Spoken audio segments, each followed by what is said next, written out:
Should you worry about running in suburban areas? um, yes, uh, to some extent. So if you think about this virus, these things are infinitesimally small. And what does it mean for it to be airborne? I did another video on that. But if something is airborne, it basically means that it can float around in the air for a little bit. It doesn't mean it floats around indefinitely. It's not an air molecule. It doesn't just float around forever. It eventually settles down. So think of like a dust particle. When you go into a room with the light shining the right way through the window, you can see all those dust particles, and they're just kind of floating as sort of glimmering, and they eventually go down to the ground.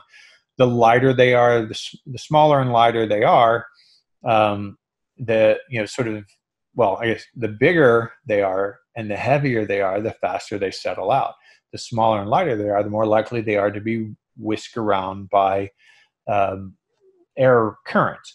So when we talk about it being airborne, and it almost certainly is, influenza is also airborne. To what degree is it airborne? To what degree is it contagious? So if I'm breathing, and let's say I'm breathing out virus particles and they're not in water droplets, right? That's the sneezing and coughing thing, but they're not in any sort of water droplets. They're just in my breath, and the viruses are coming out when I breathe. What's the concentration of that? Is it 1 part per million, 1 part per billion? Is it 1,000 parts per million? Like, we don't know the answer to this, and it would vary from person to person depending on your viral load. However, if you think about this like dust particles, and you say that of all of the dust particles in the entire world and in the air, which is all around us all the time, where there's always these dust particles, there's always these little things floating around in the air, what percentage of those are coronavirus? Astronomically small percentage of those. So if you're running and there are people in your urban area that are breathing this out, but you're running outdoors and you have a lot of wind coming by, and you have different chemicals in the environment, you have heat coming off the road, you have vehicles driving by, like there's all sorts of things that are interrupting that flow. So how much is it being stirred around, and how quickly is it settling?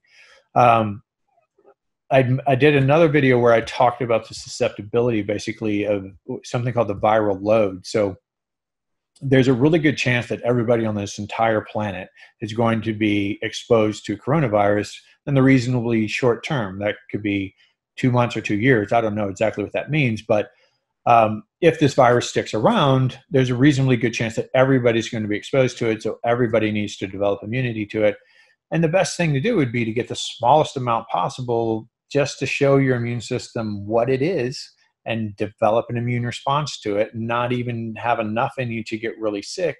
You just go, oh, my symptoms were super mild, or maybe I didn't even have any symptoms and I developed immunity to this. So the reason I say yes and no is because the no answer is, the no part of don't worry about it means that um, if you're robust and healthy and fairly young, and you aren't too well, you shouldn't be too worried about getting exposed to the virus, to the extent that you're not going out and taking care of your health in other ways.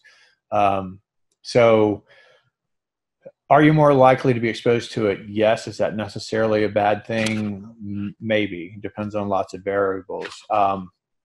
But I would still think, and we won't know this until we look back over the course of years, I would still think that airborne transmission is probably, excuse me, is probably not nearly as high as touching things and touching your eyes, and the other ways that we get this sneezing and coughing, all of that.